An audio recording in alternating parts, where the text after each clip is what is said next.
Hoisting equipments किसी भी vertical lifting के लिए जो कि फ्रीली सस्पेंडेड है, बहुत ही हैवी है, बल्कि है, उसके इसमें हम होइस्टिंग इक्विपमेंट्स या फिर होइस्ट का यूज़ करते हैं, जो कि ओवरहेड क्रेन्स हो सकता है या फिर वर्क स्टेशन क्रेन्स हो सकती हैं। उसकी जो लिफ्टिंग कैपेसिटी होती है वो डिपेंड करती है कि उसका कंस्ट्रक्शन कैसा है। उसका जो ट्रैवल होता है वो ऑपरेटर के थ्रू डायरेक्ट किया जाता है, या तो फिर वो मैनुअली हो सकता है या फिर वायर्ड पेंडेंट स्टेशन या फिर वायरलेस कंट्रोल्स के थ्रू हो सकता है। टिपिकल एप्लीकेशंस जो होती हैं वो इंक्लूड होती हैं helping operators in manufacturing, warehousing and construction to lift loads in support of production और स्टोरेज एक्टिविटीज़, लोडिंग या फिर अनलोडिंग और one process to the next. Introduction. So, hoisting is the lift of the material against the gravity and may be done with wide range of equipments from small hand operated simple screw or hydraulic jack to modern high powered crane and elevators. जो hoisting होती है वो lifting of material होता है against gravity. कोई भी material को हम लिफ्ट करेंगे तो उसे हम hoisting कहते हैं, और इसका यूज़ किया इसको हम वाइड रेंज ऑफ इक्विपमेंट्स के थ्रू यूज़ कर सकते हैं, जैसे कि small hand operated screw jack या फिर हाइड्रोलिक जैक तो होता है, वो भी हॉइस्ट कहला सकता है, और मॉडर्न हाई पावर्ड क्रेन्स और एलिवेटर्स के थ्रू भी हम हॉइस्टिंग कर सकते हैं। हॉइस्टिंग इक्विपमेंट जो होता है वो लोड को लिफ्ट करता है, या तो फिर लिंक या फिर रोलर चेन और वायर रोप से। ये पावर्ड हो सकता है 3 तरीके से, मैनुअल हॉइस्ट हो सकती हैं, या फिर एयर हॉइस्ट या फिर न्यूमेटिक हॉइस्ट हो सकती हैं, या फिर इलेक्ट्रिक हॉइस्ट हो सकती हैं।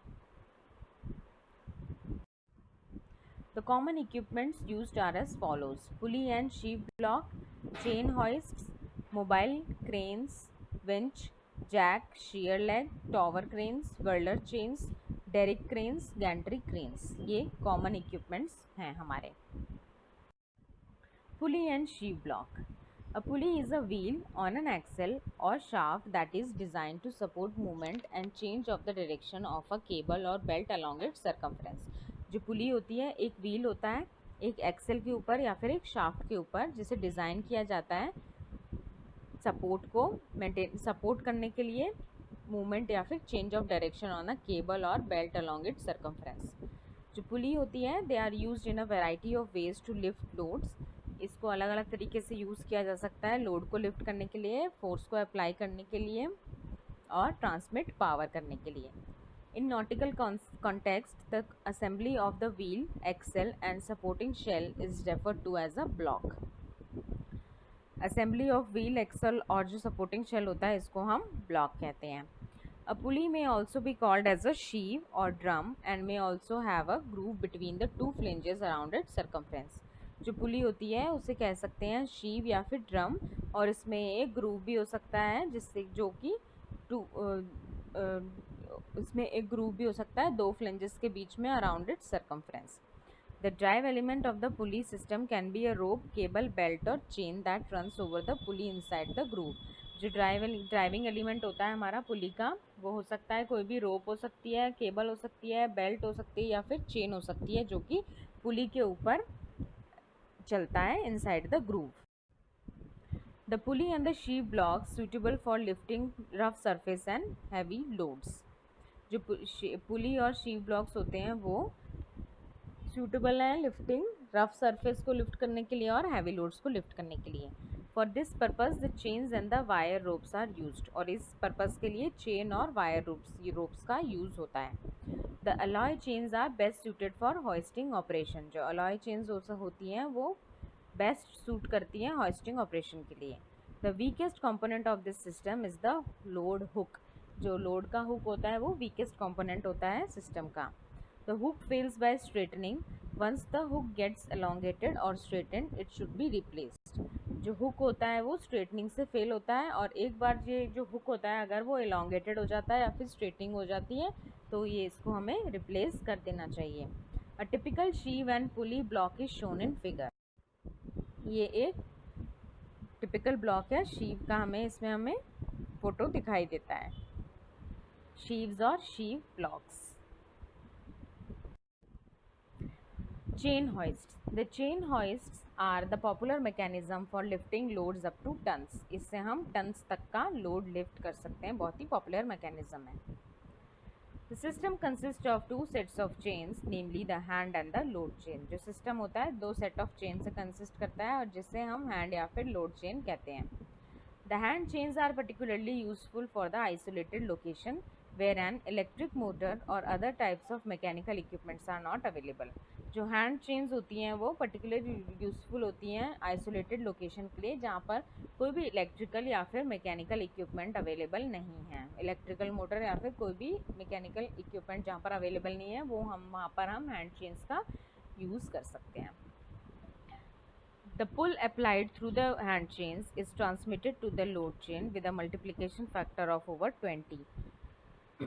The pull applied through the hand chain is transmitted to the load chain। जो हम जिस पुल से हम जिस फोर्स से हम हैंड चेन को खींच रहे हैं वो लोड चेन को पहुंचता है with the multiplication factor of 20 से मल्टीप्लाई हो जाता है वो। The load to be lifted is held by a load hook while another hook called the support hook is at the top support the mechanism। जो load जिसे हमें lift करना है वो लोड हुक पे हम उसको सस्पेंड करते हैं, जबकि जो दूसरा हुक होता है जिसे सपोर्ट हुक कहते हैं वो टॉप पे होता है, वो मैकेनिज्म को सपोर्ट करता है। The two hooks however should not be interchanged as the support hook is made much stronger than the load hook। जो दो हुक्स होते हैं दोनों को इंटरचेंज नहीं करना चाहिए क्योंकि जो सपोर्ट हुक होता है वो much stronger than load hook होता है। There are 4 types of hand operated chain hoist. 4 तरीके के हैंड ऑपरेटेड चेन होते हैं, differential, screw geared, spur geared और पुल लिफ्ट। ये हमें चेन पुली दिखाई दे रही है चेन ब्लॉक्स में जो यूज़ होते हैं। Mobile cranes. The mobile crane is used in big construction projects for lifting heavy loads। जो मोबाइल क्रेन्स होती हैं वो कंस्ट्रक्शन प्रोजेक्ट्स में यूज़ होती हैं जब हमें हैवी लोड्स को लिफ्ट करना होता है। It is used for loading and unloading for the material in coal mines. इसमें लोडिंग और अनलोडिंग हम कर सकते हैं इससे मटेरियल का कोल माइंस में। Loading and unloading of ships में भी यूज़ होता है। To take the load from the ground level and place into the trucks. जब हमें ग्राउंड लेवल से कोई लोड को उठा के ट्रक्स में या फिर किसी और जगह उसको ट्रांसफ़र करना है तो भी हम मोबाइल क्रेन्स का यूज़ कर सकते हैं। Lattice boom mobile train. तो इसमें हमें दिख रहा है ये नीचे वाइंडिंग ड्रम है, ये स्लीविंग प्लेटफॉर्म है, ये एक रिगर जो है ये इसको डायरेक्शन दे रहा है। ये लैटिस बूम है, ये हॉइस्ट रोप है, बूम गाय लाइंस हैं। ऊपर हमें हुक दिखाई दे रहा है, ये लोअर शीव है, वो अपर शीव है। जिप गाय लाइन है, ये जिप है, हॉइस्ट रोप है, जिप स्ट्रट है, जिप बैक स्ट्रे और बूम पॉइंट, ये आउटरिगर। तो ये लैटिस बूम मोबाइल क्रेन है। ये ट्रैक माउंटेड मोबाइल क्रेन है और ये व्हील माउंटेड मोबाइल क्रेन है। ट्रैक माउंटेड में व्हील्स नहीं होते हैं और ये व्हील वाली में एज द नेम सजेस्ट इसमें व्हील्स होते हैं। ट्रैक माउंटेड में ट्रैक पे ये चलती है with the chain. Winch. A winch is a mechanism in the shape of a cylinder और drum over which the rope और चेन इज वाउंड। एक जो विंच होता है ये मैकेनिज्म होता है सिलेंडर या फिर ड्रम के शेप में जिसके ऊपर रोप या फिर चेन लपेटी गई हुई होती है। If a winch is used only for raising and lowering it is sometimes referred to as hoist. अगर विंच को सिर्फ ऊपर नीचे करने के लिए ही यूज़ लिया जाता है तो उसको हम हॉइस्ट भी कह सकते हैं। The winches are of 2 types, hand winches और पावर विंच।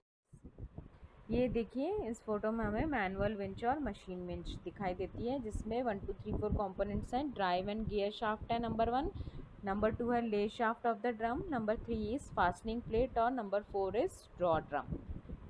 इसमें देखिए गियर्स, वेट लिमिट, कंट्रोल, रोप गाइड, मोटर, ब्रेक और केबल्स हमें दिखाई देते हैं। ये टाइप्स ऑफ विंच। अब आते हैं tower cranes. These are the crane of swing job type and are mounted on high steel towers. The height of the tower may be 25 to 30 meters and these cranes are found to be suitable in the construction of tall buildings in congested areas. जो tower की height होती है वो 25 से 30 metre के करीब होती है और ये जो क्रेन्स होती हैं इसी टाइम पे सूटेबल पाई जाती हैं कंस्ट्रक्शन ऑफ टॉल बिल्डिंग्स, लंबी लंबी बिल्डिंग्स जो कि कंजेस्टेड एरियाज में होती हैं। The ground area requires for such cranes is very small, और जो ग्राउंड एरिया होता है ऐसी क्रेन्स के लिए वो बहुत ही कम होता है। ये देखिए, ये हमें दिखाई देती है हॉरिजॉन्टल जिब with fix post tower crane. इसमें हमें काउंटर वेट जिब दिखाई दे रहा है, ये कैप दिखाई दे रही है, ये जिब है, ये क्रैप, ये हमें लोड दिखाई दे रहा है, ये बेस है, ये बैलेस्ट है, ये मास्ट पोस्ट है, और ये अलग अलग इसका ये पूरा स्ट्रक्चर ऑफ अ जिब टॉवर क्रेन है। ये luffing jib with crab swing post track mounted self erecting tower crane है, travelling in folded position towed as a trailer। ये luffing jib slewing post self erecting tower crane है। फिर आती है वर्डलर cranes. This crane is a combination of stationary and mobile unit. ये stationary और mobile unit का कॉम्बिनेशन होता है। This combines the advantages of long boom of derrick crane and mobility of the mobile crane. इसमें advantages होते हैं log boom के जो कि डायरेक्ट क्रेन में होता है और mobility of the mobile crane. The rotating structure has an outer framework. जो रोटेटिंग स्ट्रक्चर होता है उसमें एक आउटर फ्रेमवर्क भी होता है। The boom is attach to the front end of this framework. जो बूम होता है वो फ्रंट एंड पे अटैच्ड होता है। The counterweight is provided at the rear end, और पीछे वाले एंड पे काउंटर वेट प्रोवाइडेड होता है। On the diagonally opposite corners of the base 2 separate motors are provided which gives the moment to the central shaft. जो कि diagonally opposite corners होते हैं बेस के, उसमें 2 सेपरेट मोटर्स दी जाती हैं जो कि मूवमेंट देती है central shaft. Derrick cranes. The derrick cranes are of 2 types. इसमें गाय डेरिक और स्टिफ लेग डेरिक। जो गाय डेरिक होता है वो consist of a vertical mast. This mast is supported by the number of guys that can revolve through 360 degree. While revolving, the radius of the revolution should be such that the revolving structure is not obstructed by the guy wires. The power is supplied by a diesel engine or by a electric motor. A typical derrick crane is illustrated in figure. This derrick can be constructed up to 200 tons capacity. In stiff leg type derricks, the guy wires are replaced by truss structure. This type of derricks are suitable for loads from 10 to 50 tons. ये Derek crane का हमें photo दिखाई दे रहा है। इसमें ये without मास्ट है और ये स्टिफ लेग डेरिक क्रेन है, Scotch derrick. Gantry cranes. The gantry cranes or overhead cranes are the indispensable machines in factories and workshops. In large workshops, there are separate machines for fabrications or repairs of the machine parts. बड़ी बड़ी workshops में separate machines होती हैं fabrication और repair of the machine parts के लिए। The machine और the components which are to be repaired can then be transferred to the place of fabrication or assembly with the help of gantry cranes। जो कि machine होता है या फिर components होते हैं जिनको रिपेयर करना है, उनको ट्रांसफ़र कर सकते हैं हम फैब्रिकेशन प्लेस पे या फिर असेंबली जहाँ पे होने वाली है उनकी with the help of Gentry cranes. ये देखिए, रेल माउंटेड 2 कैंटिलीवर्ड गैंट्री क्रेन या फिर पोर्टेबल क्रेन हमें दिखाई दे रही है। Different hoisting equipments. सबसे पहले ये हाइड्रोलिक जैक। इसमें हमें दिखाई दे रहा है cylinder, piston pump, camshaft, delivery valve और admission valve. Ratchet jack, screw jack, tripod Jack.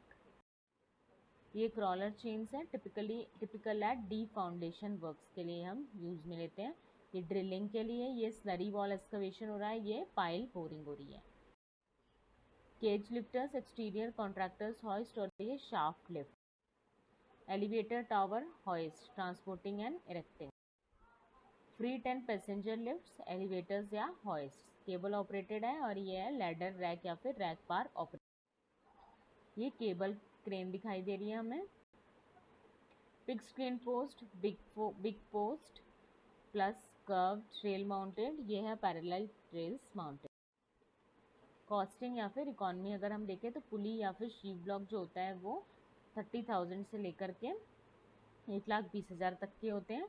Electric chain hoist 2 turns के अगर देखें तो 30,000 से ये 12 लाख तक जाते हैं। फिर इलेक्ट्रिक विंचेस जो हैं 8400 से 30,000 तक, हाइड्रोलिक जैक, ओवरहेड क्रेन और गैंट्री क्रेन का ये प्राइस है। Tower cranes 70 ton, hydraulic crawler cranes या फिर एलिवेटर्स हम देखें तो उनका प्राइस, ये कुछ हमारे प्राइस टैग्स दे रखे हैं अलग अलग टाइप के हमारे हॉइस्टिंग इक्विपमेंट के। Fixed area cranes, mobile cranes, truck cranes 7 ton का, truck mounted cranes etcetera. Advantages of hoisting equipments, जो हॉइस्टिंग इक्विपमेंट्स होती हैं वो they assist in the lifting and positioning of large heavy loads in a variety of industries. ये assist करता है, help करता है कि हम लिफ्ट कर सकें बहुत ही बड़े साइज़ का जो भी मटेरियल है, हैवी लोड है, वैरायटी ऑफ इंडस्ट्रीज़ में हम इसका यूज़ कर सकते हैं, जैसे कि ऑटोमोटिव हो गया, chemical industries, commercial printing, manufacturing, newspaper, paper, steel, warehousing and distribution. Hoisting equipments जो होते हैं वो वैरायटी ऑफ बेनिफिट्स प्रोवाइड करते हैं, जैसे कि कस्टमाइजेबल होते हैं।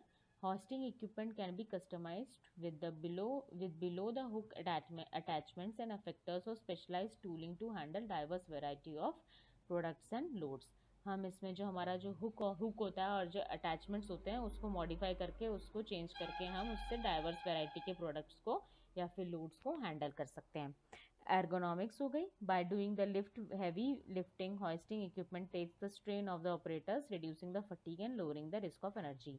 एर्गोनॉमिक्स जो एर्गोनॉमिक हजार्ड होता है वो भी इससे एलिमिनेट हो जाता है, क्योंकि जो हॉइस्टिंग इक्विपमेंट्स होते हैं ये हैवी वेट्स को लिफ्ट करते हैं, जिससे कि ऑपरेटर्स जो होते हैं उनको स्ट्रेन बहुत कम होता है, उनका फटीग कम हो जाता है और उनकी इंजरी की जो रिस्क होती है वो भी बहुत मिनिमाइज हो जाती है।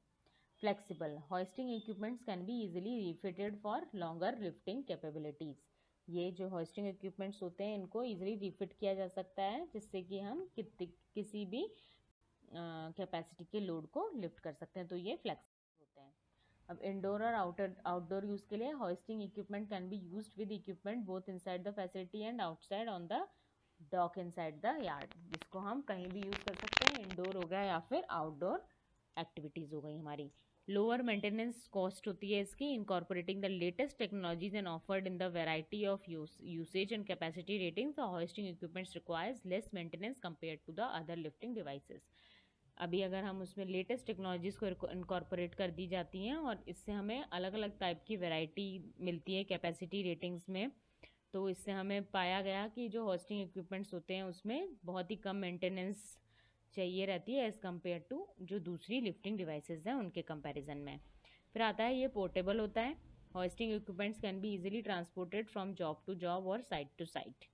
Positioning highly automated systems maneuver with the precision of 1000 and the rated speed to an exact location। ये positioning भी इसकी बहुत ही exact होती है। रिडक्शन इन प्रोडक्ट डैमेज, जो प्रोडक्ट होता है वो बहुत ही लीस्ट डैमेज जिसमें पाया गया, by allowing for smooth direct path lifting over obstacles with soft start features, multiple speed options and a variety of end effectors to interface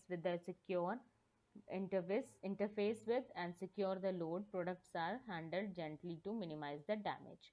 इसमें हमारे प्रोडक्ट्स को जो भी हम लिफ्ट कर रहे हैं उसका डैमेज बिल्कुल मिनिमम होता है। Safety, because they operate overhead and work in a specific area, hoisting equipment is likely than forklift traffic to manoeuvre a load to personal walls machinery और अदर ऑब्स्टेकल्स। इससे हमें सेफ्टी मिलती है और जो हमारा जो ड्राइवर है उसको भी कोई इंजुरी या फिर हजार्ड नहीं हो।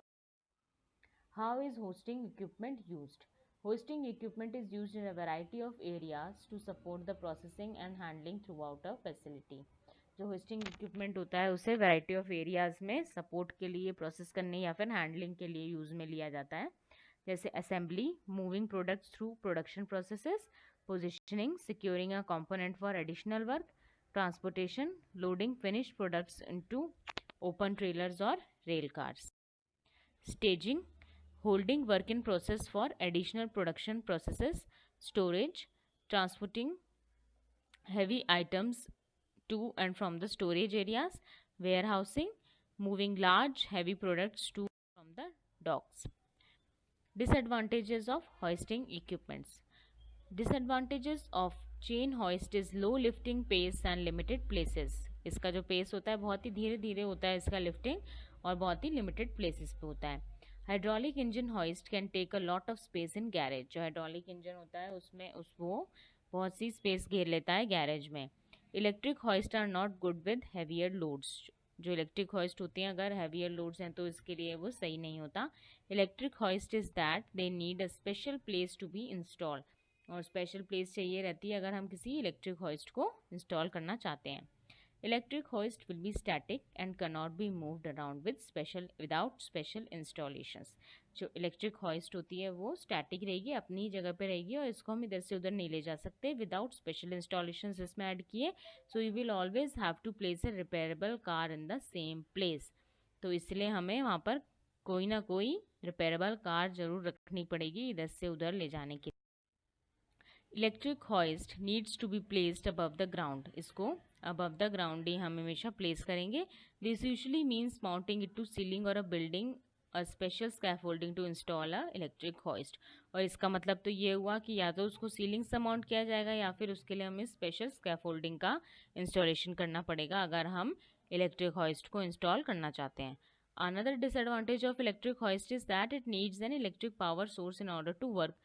और वैसे इसका नाम ही इलेक्ट्रिक हॉइस्ट है तो इसके लिए हमें एक इलेक्ट्रिक पावर का सोर्स हमेशा चाहिए ही होगा अगर हमसे हम ऑपरेट करना चाहते हैं।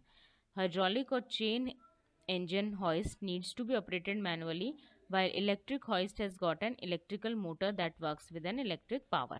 हाइड्रोलिक या फिर चेन इंजन जो हॉइस्ट होती है उसको तो हम मैनुअली ऑपरेट कर सकते हैं, लेकिन जो इलेक्ट्रिक हॉइस्ट होती है उसमें इलेक्ट्रिक मोटर होती है जिसको हमें इलेक्ट्रिक पावर देना पड़ता है। Electric hoist is fast and convenient tool used for lifting moderately heavy loads. जो इलेक्ट्रिकल हॉइस्ट होती है वो फास्ट होती है और एक कन्वीनियंट टूल होता है जिससे कि हम मॉडरेटली हैवी लोड्स को लिफ्ट कर सकते हैं।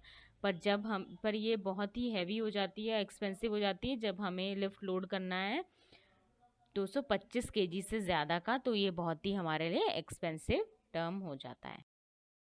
The lifting of the load is very slow in chain hoist. जो चेन हॉइस्ट में हम जो लोड को लिफ्ट करते हैं वो बहुत ही स्लो होता है। This lifting process in chain hoist is slower then electric hoist और हाइड्रोलिक हॉइस्ट। ये जो लिफ्टिंग प्रोसेस होता है चेन हॉइस्ट में ये बहुत ही स्लो होता है एज कम्पेयर टू ये जो इलेक्ट्रिक हॉइस्ट और हाइड्रोलिक हॉइस्ट होती हैं। The cranes used as hoisting equipments are expensive. और जो क्रेन्स जिन्हें हम हॉइस्टिंग इक्विपमेंट्स की तरह यूज़ करते हैं वो बहुत ही एक्सपेंसिव होती है। The climbing tower crane disadvantage. Climbing tower chains के डिसएडवांटेजेस हैं due to the direct support tower crane in the construction, the need for checking the structure when necessary, temporary reinforcement, increased costs. Due to the crane installed in the elevator shaft of the building, so the crane installation will affect the construction schedule basement structure। जो कि दिखता है हमें कि जब हमारा crane जो है इंस्टॉल्ड है एलिवेटर शाफ्ट पे बिल्डिंग के, तो क्रेन इंस्टॉलेशन जो है वो कंस्ट्रक्शन शेड्यूल बेसमेंट स्ट्रक्चर के कंस्ट्रक्शन शेड्यूल को भी इफेक्ट करता है। Driver communication links with the ground is difficult. Driver vision is not enough open to the lifting bring some security risk. जो ड्राइवर कम्युनिकेशन लिंक होता है ground से वो डिफ़िकल्ट होता है, उसको दिखाई नहीं पड़ता, उसका विजन भी सही नहीं रहता है कि कहाँ पर जो लोड लिफ्ट हो रहा है और कहाँ पर जो हमारी क्रेन माउंटेड है, तो ये भी बहुत ही बड़ा सिक्योरिटी रिस्क होता है। After the project is completed disassemble downstair need auxiliary lifting equipments, difficult to disassemble not safety. तो इसमें डिसअसेंबली भी एक बहुत बड़ा हमारा रिस्क फैक्टर हो सकता है। तो कुछ जो हमारे, तो हमने ये देखा कि जो हमारे मोटे मोटे जो डिसएडवांटेजेस हैं, इसका सबसे पहला तो हम ये निष्कर्ष निकाल सकते हैं कि रिलेटिवली लो स्पीड होती है। एक हाइड्रोलिक लिफ्ट जो होती है वो cannot move faster than 150 feet per minute. Oil in the piston system can overheat fairly quickly, which is why an efficient machine room control is important। जो piston system में जो ऑयल रहता है वो ओवरहीट हो जाता है बहुत ही जल्दी, इसीलिए मशीन रूम कंट्रोल हमारे लिए बहुत ही इम्पॉर्टेंट होता है। Hydraulic oil can leak out of the pumping system and into the ground at the base of the elevator. This can lead to soil contamination और groundwater pollution। जो hydraulic oil होता है वो लीक कर सकता है पंपिंग सिस्टम से into the ground, ज़मीन में वो हाइड्रोलिक ऑयल का लीकेज हो सकता है in the base of the elevator, और इसकी वजह से हमारा सॉइल कंटामिनेशन हो सकता है और ग्राउंड वाटर पॉल्यूशन भी हो सकता है। जो हाइड्रोलिक लिफ्ट्स होती हैं वो बहुत ही एज़ कम्पेयर टू दूसरे सिस्टम्स, दूसरे एलिवेटर सिस्टम्स जो होते हैं उससे अगर हम कंपेयर करें तो थोड़ा बहुत नॉइज़ क्रिएट करती है, नॉइज़ी होती है। The hydraulic oil can emit an unpleasant odor when it becomes too warm for the overuse. जो हाइड्रोलिक ऑयल होता है वो एक अनप्लेजेंट ओडर या फिर हमें एक अलग सी गंध आती है उसमें से जब वो बहुत ही गर्म हो जाता है ओवर यूज़ के कारण। The lift movement is generally not as smooth as with other lift system. जो लिफ्ट मूवमेंट होता है वो बहुत ही स्मूथ नहीं होता है अगर उससे कंपेयर करें हम दूसरे लिफ्ट सिस्टम से।